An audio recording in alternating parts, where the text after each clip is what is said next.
Hi, I'm Cassie, host of the Curiosity Junkie podcast and the Love and Healing podcast.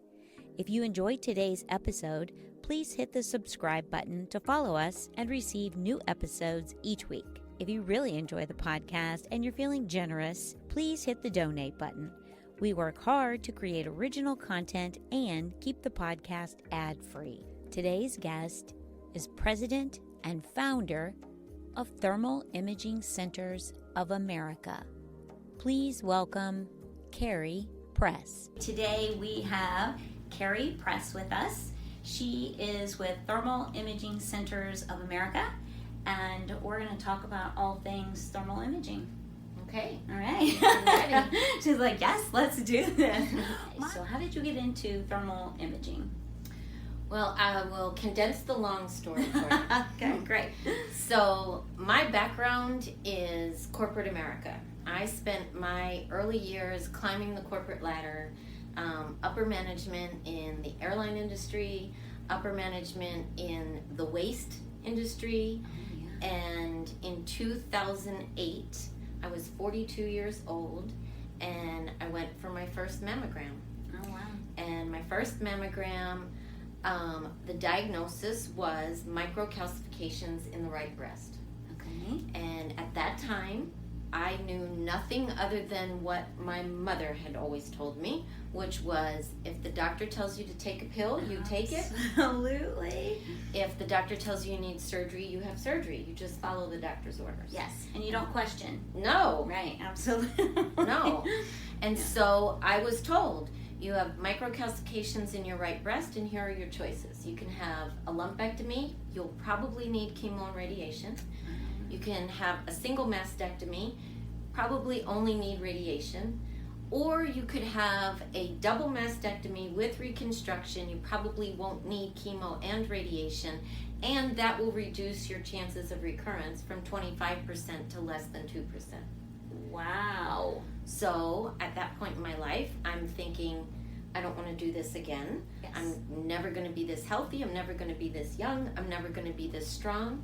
I only want to do this once. I'll have a double mastectomy with reconstruction. Wow. How long did it take you to get to that decision? Was that Was you had to think hard. about? Because I think that would be... That was probably the hardest part of the entire almost 2-year journey. Yeah. That was probably the hardest part, making the decision as to what I wanted to do. Yeah. And I had to really sit my family down and say, you know, here is my decision, and you need to know that I'm okay with this regardless of what the outcome is going to be. Yes. Because this is my decision, and so love me and support me through it. Yeah. You know? Super important to know you've got their And support. everybody said, you know, regardless of what we think, you need to do what you need to do. Right. So that was my decision. Then I had 8 surgeries in 16 months. Holy smokes, that's a lot. Yes. And they were overnight surgeries. They weren't, you know, quick little outpatient. I had 8 surgeries in 16 months. And so during that period, and more so right after all of that, I felt like my faith is so much stronger today than it was then. Mm-hmm. Though I was a believer then, I'm a very strong believer now. And I look back and I knew I was being spoken to, but I was not a good listener then. Mm-hmm. Today I'm a very good listener. Yes. You're like, I hear you now. Yes, I hear you. And in fact, yesterday I was driving to work and I was my ears were itching. I said, I'm listening. Go ahead, download. Yeah. So back then I knew that I was being compelled to get out of my seat and do something, and I didn't really know what. And so I started out doing a lot of public speaking that kind of mushroomed and snowballed and grew organically. And I started speaking all over the country and really just sharing my story.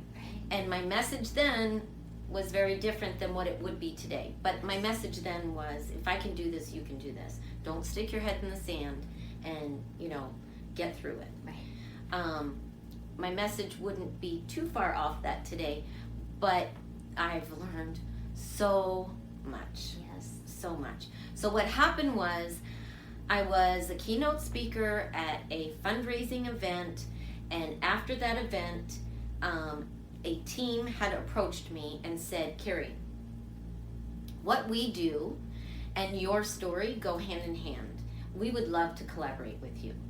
And I spent, now here's the condensed part, I spent 4 years of studying, researching, vetting, trying to understand, investing, in buying my equipment, working side by side with, experienced folks that were in the industry, thermal imaging industry.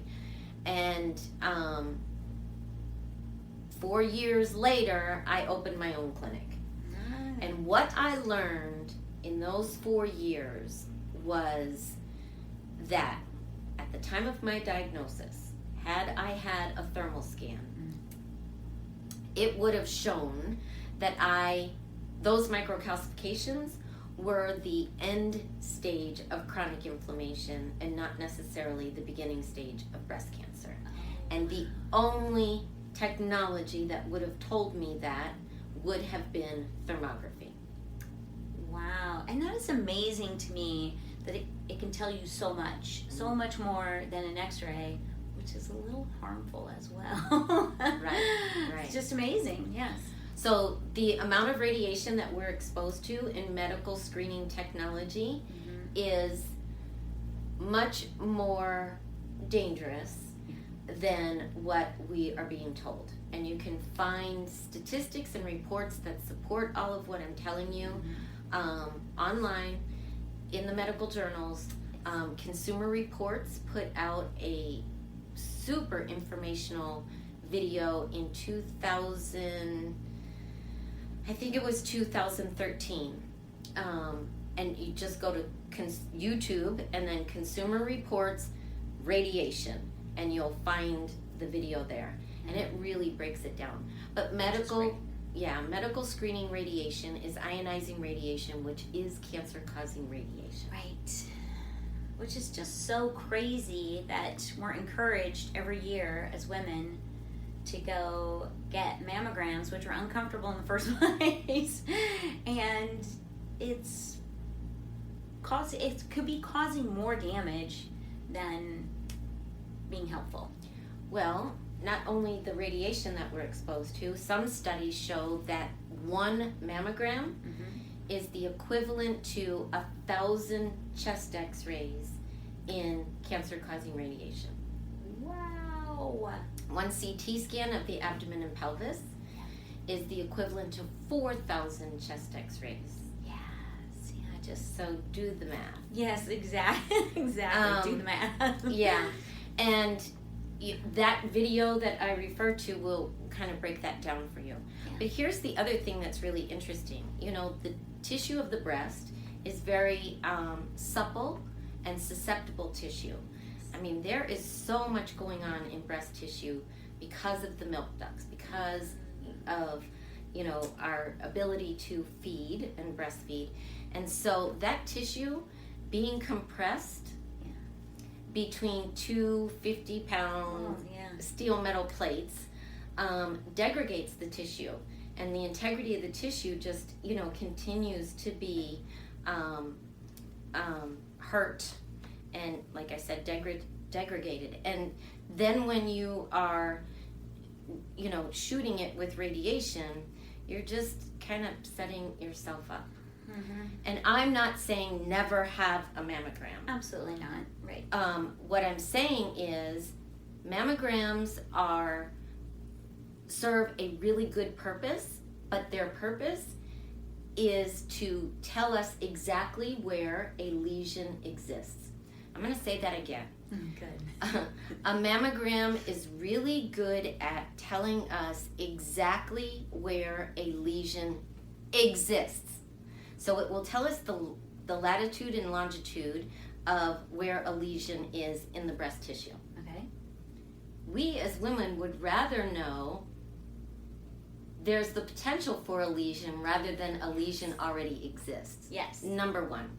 Number two, using mammography for screening purposes that's kind of counterintuitive, because it's not really screening, it's just telling you what's there. Mm-hmm. We'd rather know ahead of time so that we can do something about it to reverse, forestall, or prevent a lesion from ever existing. And so thermography or thermal imaging is going to tell us how the body is functioning around its structure rather than what the structure looks like. I like that. So here's an example. Oftentimes I have clients who say, we're getting ready for the scan and I have a metal rod in my neck. And I will say to them, well, I won't be able to see the metal rod, but I will be able to see how the body is functioning around the metal rod. Right. So it's just the body. Right. And what it's doing and how it's functioning. Right. Okay. And that leads us to indications through the temperature markings that the body might be fighting something. Mm-hmm. It might be preventing itself from some sort of invasion, lesion, development, and then we have the opportunity to do something about it. Yes. I will also want to tell you that this technology, thermal imaging, mm-hmm. many people believe that it's new. It's new age. I thought it was new. I had never heard of it before January of this year. Thermography has been available in the United States since 1956, came to this country from Germany, and it has been FDA approved since 1982. Wow. That's the sad part, is there is an alternative to the medical side of things, the hospitals, the radiation, the things that can typically do more harm than damage, more damage than good, and we don't hear about them. Like, I just randomly heard about this through Lisa. I work with Lisa, and she's been here before, and she was talking about scheduling her next appointment, and I was like, what is that? I've never heard of it. And she was like, oh yeah, it's great. You go and do a whole body scan, and they can tell you anything is going on in your body. And I'm like, wait, how am I just now hearing about this? Yes. It's frustrating. And what's really frustrating for me is many of my clients will say, well, my doctors don't support having a thermal scan. And it's important to understand that thermal imaging is the perfect adjunct to all of the other medical screenings that's out there. So to look at the structure alone is not always enough. Mm-hmm. It is so valuable, as your experience it has attested to. It's so valuable to see how the body is functioning around its structure. So it's the perfect adjunct to. There are lots of studies, actually more than 10,000 medical journal entries that support thermal imaging. Mm-hmm.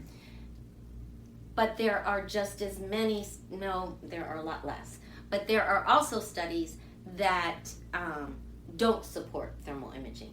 But that's because you have to be so careful how you're doing your research mm-hmm. and digging into what these studies were doing, how they were staged, and what their purpose was, and what they were used for. Because oftentimes, if they're using a thermal scan to confirm what they have found on a mammogram, an ultrasound, an x-ray, a CT scan, there are lots of times that they don't match up. Mm-hmm. And the reason being is, I'll give you two examples. Let's use my example, microcalcifications. Those microcalcifications were basically dead. They were dried up mm-hmm. microcalcifications from the chronic inflammation that had receded. Okay? So a thermal scan, the mammogram is going to show they're there. Right. The biopsy is going to show they're there. But the thermal scan is going to show that there is no heat pattern in conjunction with those microcalcifications. Sorry, pulled away. Right. So it has already receded. But if you were doing them on a regular basis, like a mammogram, you would have seen I would have seen the heat pattern before the microcalcifications ever showed up. Yes. Now, on the flip side of that, let's say there's a lump, right? And you're not sure what it is, and the body has already done what it was supposed to do.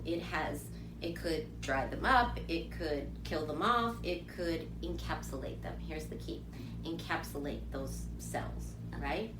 So now the body has encapsulated it. You feel a lump. You go for a mammogram and the ultrasound, and it says there's a lump there, right? And it's encapsulated, and you do a biopsy and you pull out the cells. There's cells present, but the body has already encapsulated it. So the mammogram, the ultrasound, the biopsy is going to be positive, and the thermal scan is going to be negative, because the body has encapsulated it, and now everything has pulled back or receded or yes. So the body has done what it was supposed to do. Now let's talk about an example where you have a thermal scan and it shows a particular heat pattern, and we'll just say in the breast. I mean, it could be anywhere. It shows a heat pattern, and you go for a mammogram and an ultrasound, and your mammogram and ultrasound is negative findings. Right. That's because it is so early stage that it won't show up on the mammogram or the ultrasound. So therein lies where thermal imaging gets a bad rep. Right, absolutely. I can see that, and that makes sense. Yep. How it works both ways. Yes. And like you said, it's a great tool to use in conjunction with the other. And I've done mammograms for years, and because of my traveling work schedule, like the last couple, I just haven't really settled down and done a mammogram. So when I found this, I was like, oh, I've got to try this. And it was full body. You can do different parts, and we'll talk about that in a minute, but this was my opportunity to see my whole body and where my health was in a moment, which was great. And I was already working with the doctor, and we were doing blood tests to make sure all my levels were good and all that. So it was in conjunction with, but I chose to do the thermal imaging versus the mammogram because of the radiation. For me, I'm not saying anybody else, I'm just saying for me, it felt like the right thing to do, and I'm so glad I did. It's been a great experience. So let's talk about I did the full body, and I know that you could do just a breast. You also do like for prostate cancer or the prostate. So what So are we the do options? full body scans, which is the most comprehensive, most detailed. That is from the bottom of the feet to the top of the head. It includes all of the major systems and functions of the body, the major organs. The one thing it doesn't look at is the brain, because we can't see through bone. But a full body scan is 27 to 29 images. That is the most comprehensive. Then there is a half body. A half body is from the pubic bone up to the top of the head. That's 19 images. So it does not include the arms, legs, hands, and feet. Many people say, well, why do I need my arms, legs, hands, and feet? There are temperature markings that are in different parts of our body that correlate to particular organs. Let me give you one example. Temperature markings of the hands. When the hands come back looking like they're wearing red gloves, we call it red glove syndrome. That is indicative of pancreatic issues, pre-diabetic, pre-diabetes, insulin resistance issues. So very early, you probably would not be diagnosed with any kind of pre-diabetes or anything like that, but we can see the early onset of those issues in its developmental stages. So again, a great opportunity to do something about it before we get the diagnosis. Right, which is fantastic. And the thing I loved working with you is that once my scan came back, we had a little time lapse because of COVID and everything kind of shut down, but I did get to schedule a time with the doctor that read my thermal imaging, and he does a video chat and he walks you through everything.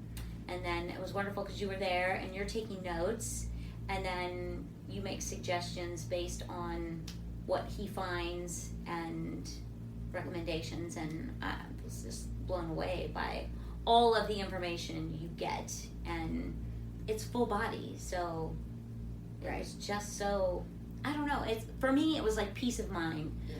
I know I try to eat healthy. I don't always eat healthy, but I try really hard. And I try to do the right things and exercise and all of that. But I found that the one thing I really hadn't spent much time on was the breathing. For me, that was such an eye-opening, like this was just red because I was not breathing, deep breathing. And it's something I can change before it becomes a problem. Yes.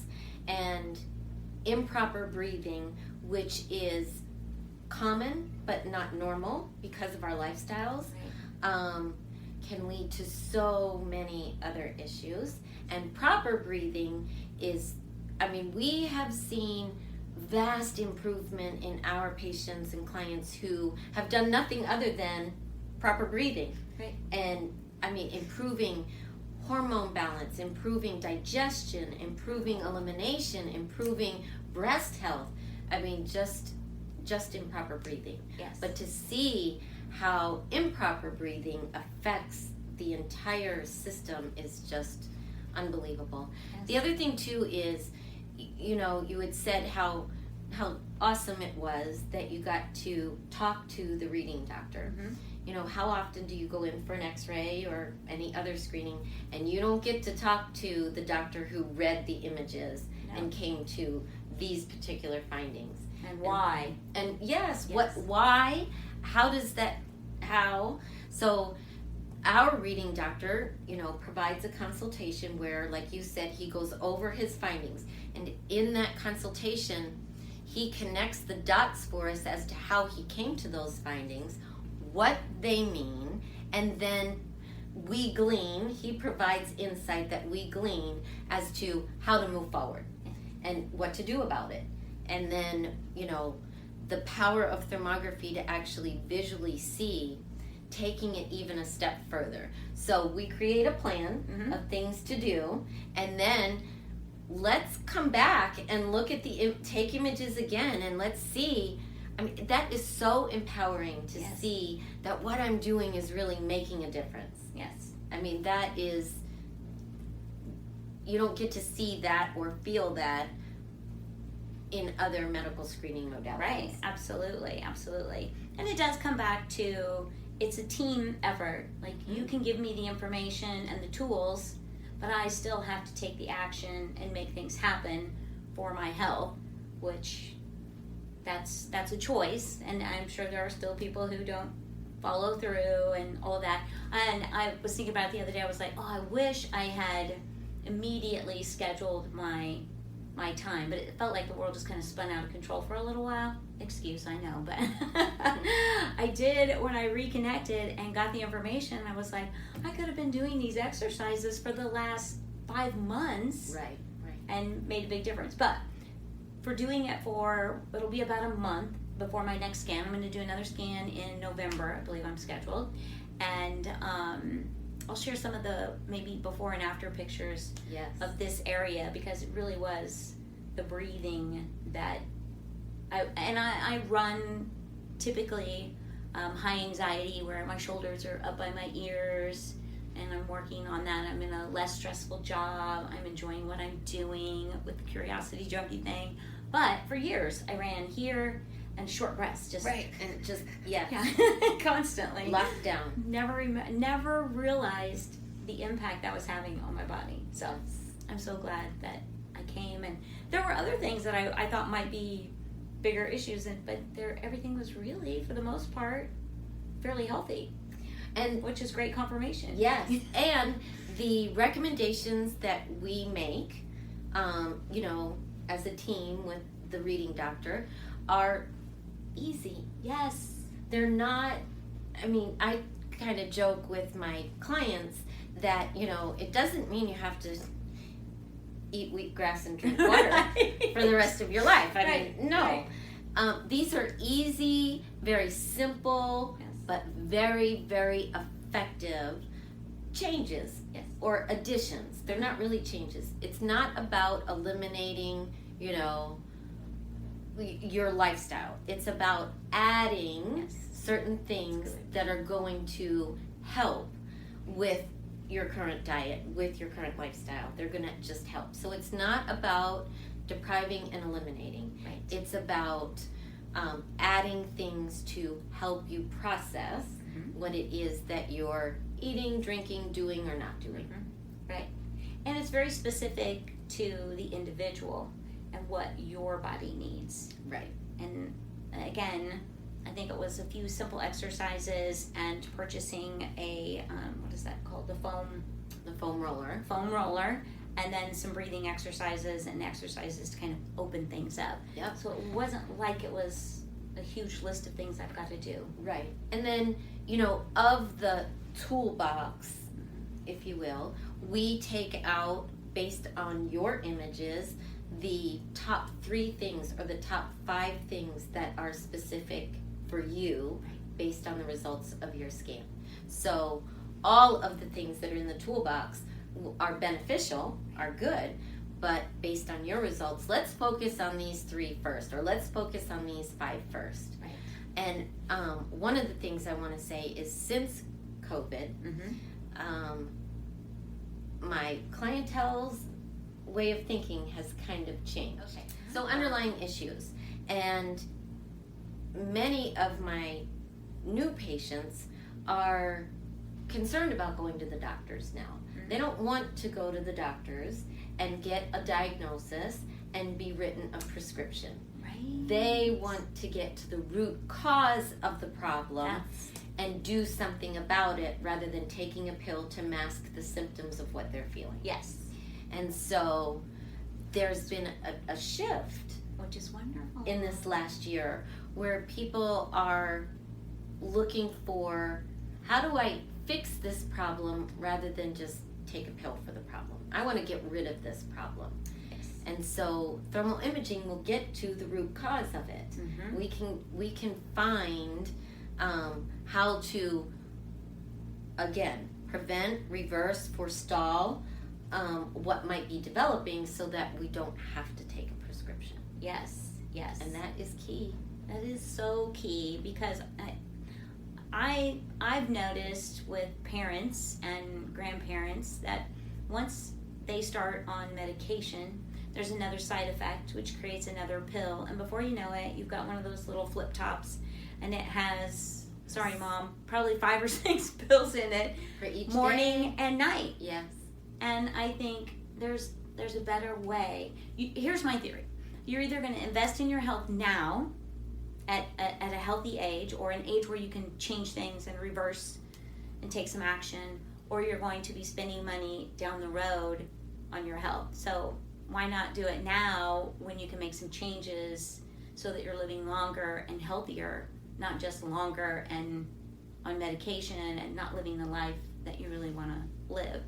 So, and you're making a really good point, not only figuratively, but literally. Yes. So at one of my presentations, we had talked about invest in your health now, or pay for it later. yes, absolutely. And that is great. That is financially Yes. and figuratively. We'll stop there for today, and I'm going to say thank you, Kerry, for Thank taking you. the time. I know you're a very busy woman, but I do appreciate you taking the time to talk to me and the audience. Yes, thank you. And let me just say, Thermal Imaging Centers of America in Glendale, Arizona. I'll just share my telephone Yes, number. yeah, absolutely. I totally forgot to do that. So 243-7100. Feel free to call anytime. If I'm with a client, just leave a message and I'll return your call. I'll tell you the number again, 623-243-7100. And I'm open to answer any questions that you may have about thermal imaging. absolutely. And I will put all of the contact information in the description for YouTube, as well as in the podcast, so that you have access to connect with Kerry.